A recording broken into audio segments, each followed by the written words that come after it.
Bom dia a todos, o meu nome é Rejane, eu sou professora de dança da Secretaria de Educação do Estado de Goiás. A minha formação é dança, eu me formei em dança pela Unicamp, sou graduada. Na graduação em dança eu já comecei a me interessar por história, especificamente história da dança, então terminando a graduação em dança eu voltei para cá, para Goiânia, que é de onde eu sou, e fiz a graduação em História também pela Universidade Federal.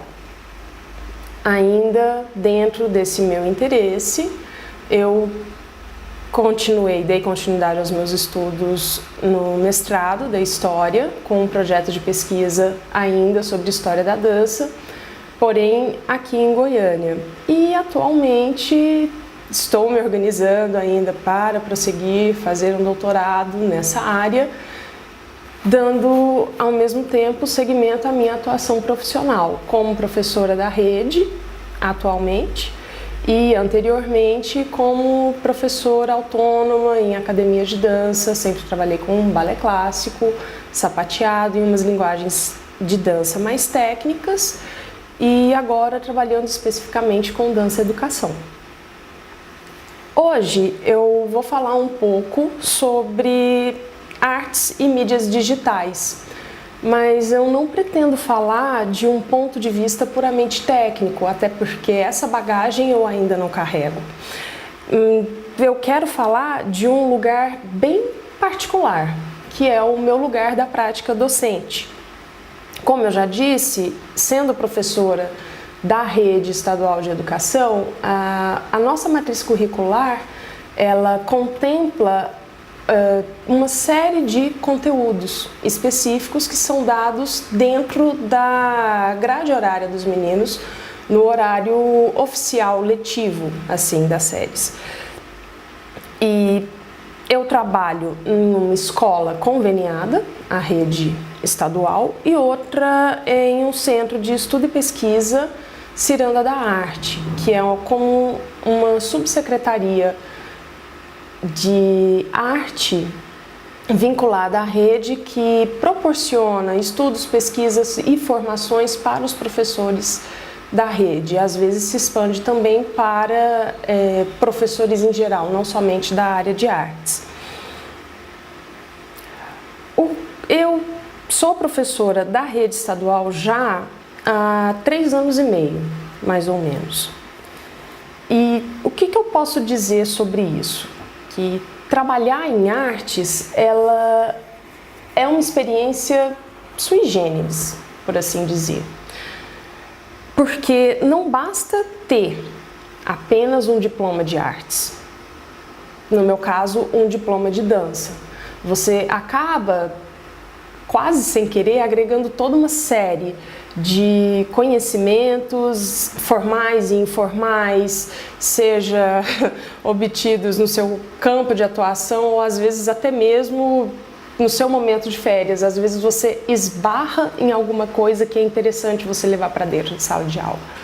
Ou às vezes você acaba programando o seu período de descanso para fazer algo que vai agregar informações. Então você, sei lá, é o que dizem de você trabalhar sempre fazendo aquilo que você gosta, que você não sente isso como um trabalho.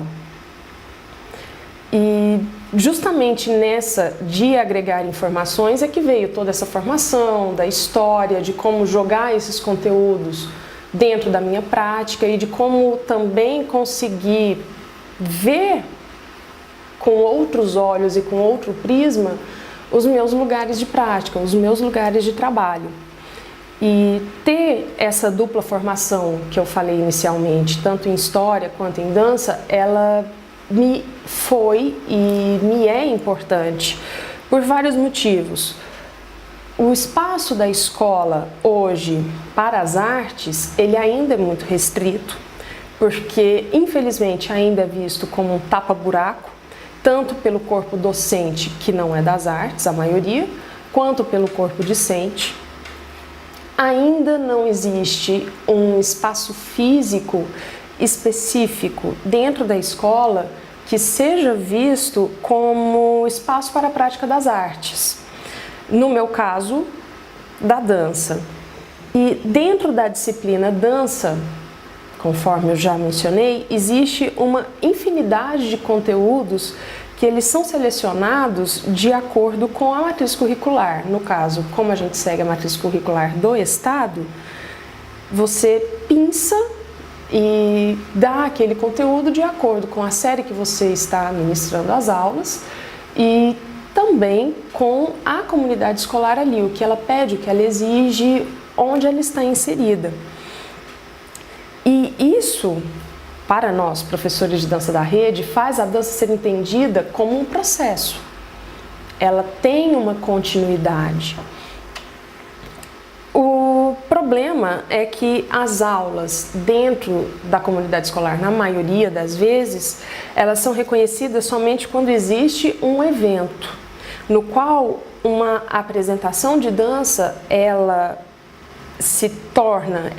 é exigida de uma forma mais artística e reconhecível somente como um evento cultural, como um enfeite, mas não como algo, como uma prática que é regularmente efetuada dentro da escola e que deveria ser vista como uma continuidade ao processo e contribuir para que ela seja vista somente como algo muito pontual, mas não em desenvolvimento.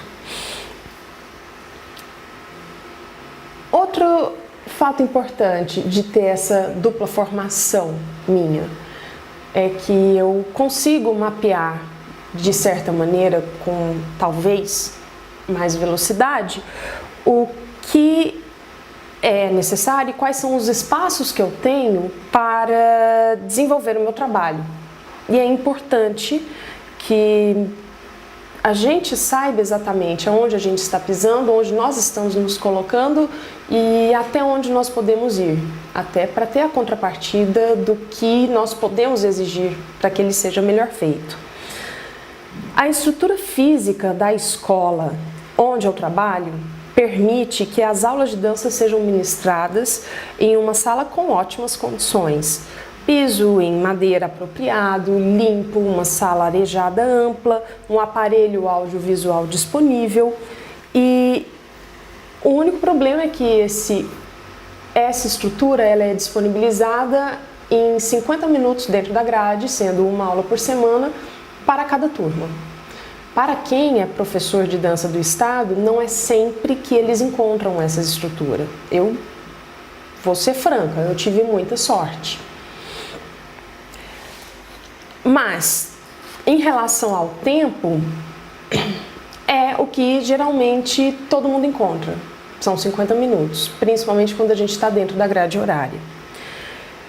Diante dessa realidade, saber utilizar os momentos extra, seja os extra classe ou seja os extra espaço formal, o lugar que a gente tem, é um trunfo.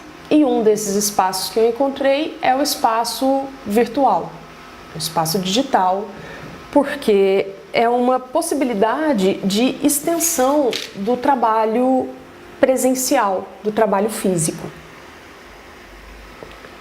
E aqui a coisa começa a ficar um pouco mais interessante.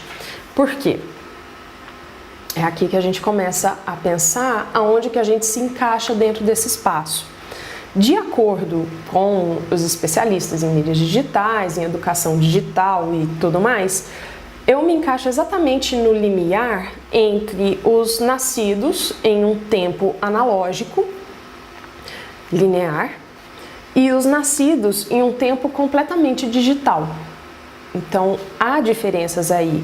E o que eu vejo de estar exatamente nessa fronteira é que eu tenho duas capacidades de cada grupo e que aí eu procuro desenvolver, que é a capacidade de realizar diversas tarefas ao mesmo tempo, de modo que eu consiga prestar atenção no meu todo e prestar atenção naquela tarefa exatamente, e a capacidade de concentração em determinada atividade quando ela exige que eu assim o faça. O que eu observo deste limiar é que as pessoas, e geralmente os professores mais analógicos que eu, eles têm a tendência de utilizar o espaço virtual de uma forma analógica ou linear, por assim dizer, embora a gente esteja repetindo muito esses termos. Como forma mais de exemplificar o que é falado pelo livro, o que é falado no quadro, o que eles jogam nos canetões, nos data shows e tudo mais.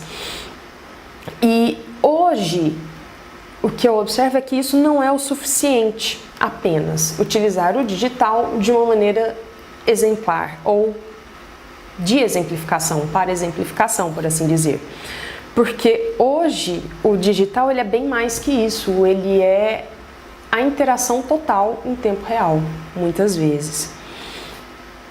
Para isso, basta observar as ferramentas que estão disponíveis, mais comuns e que não são necessárias você necessariamente pagar por elas.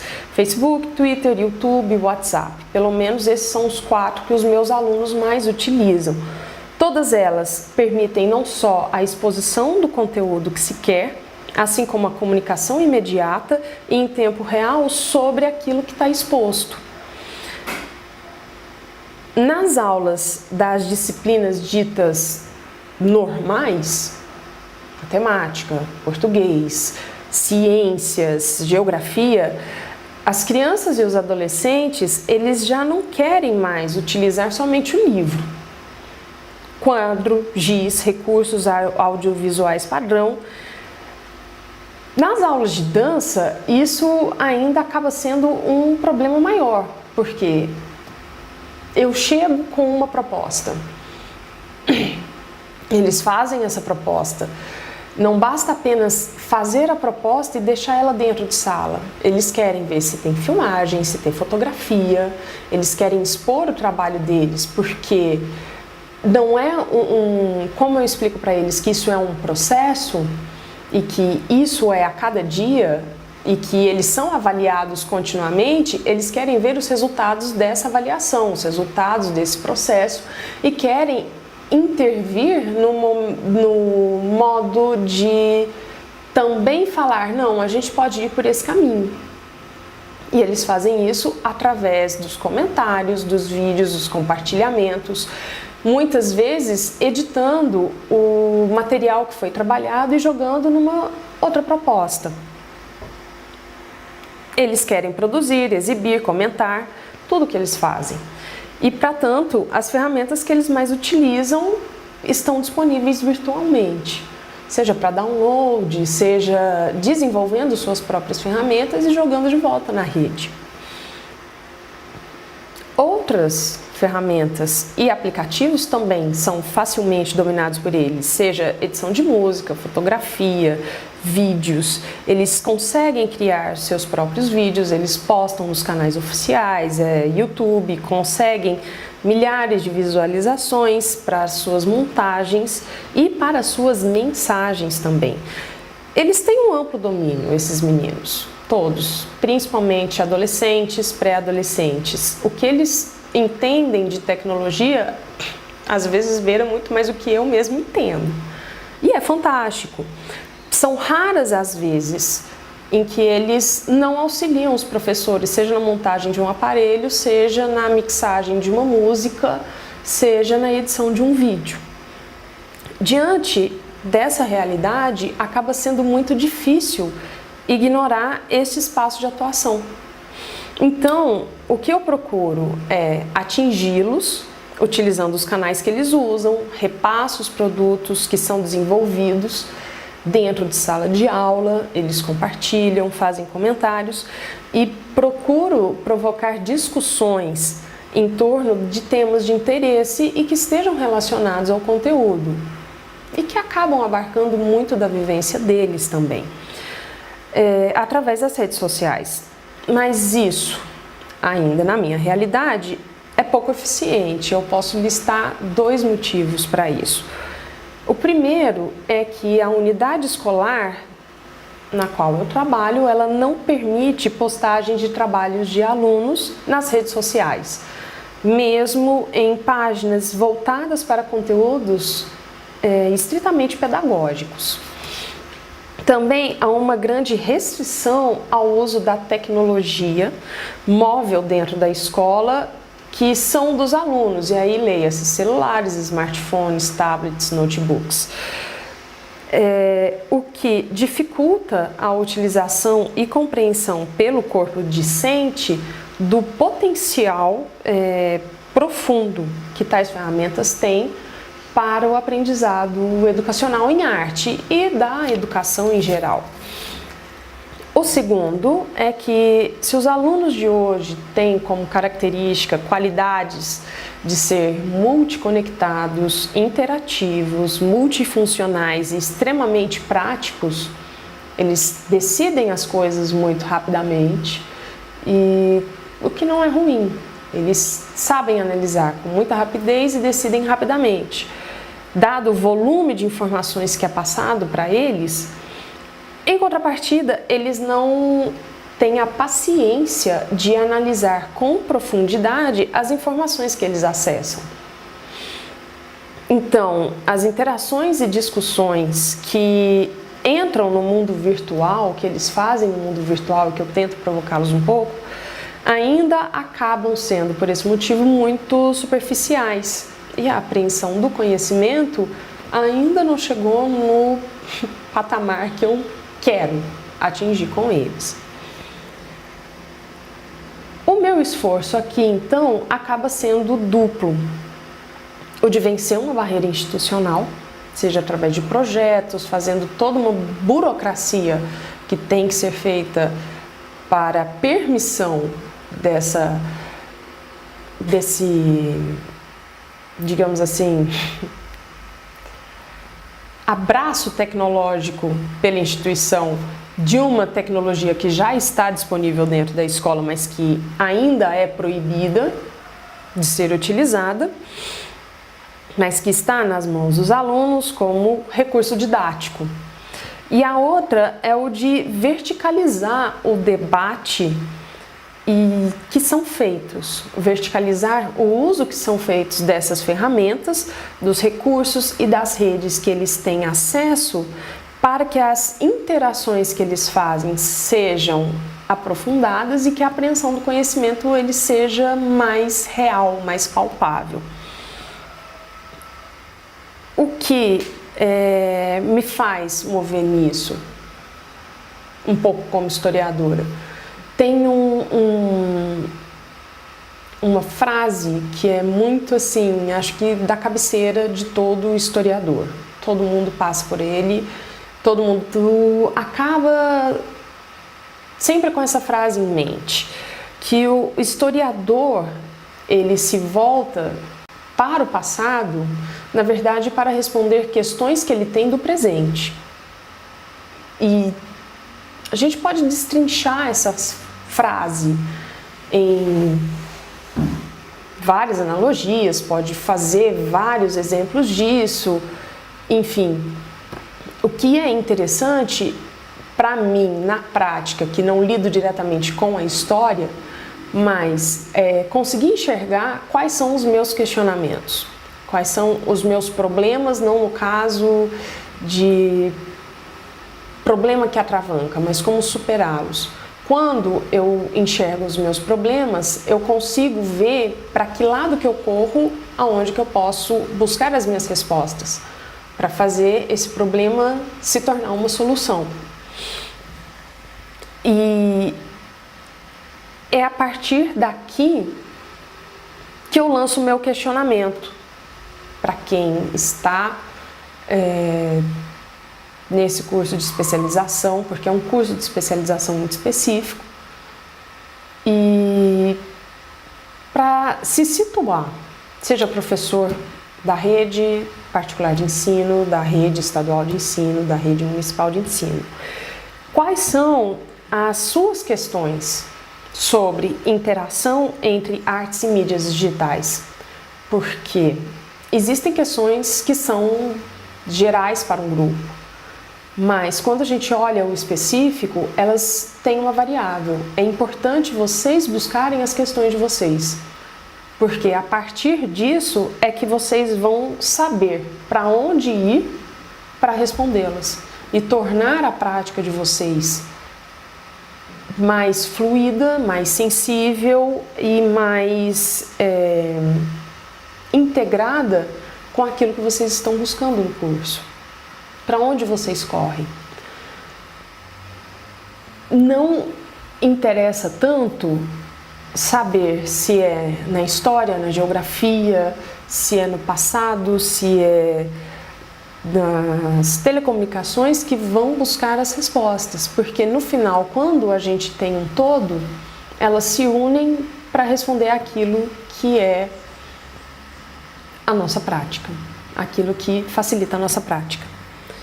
Enfim,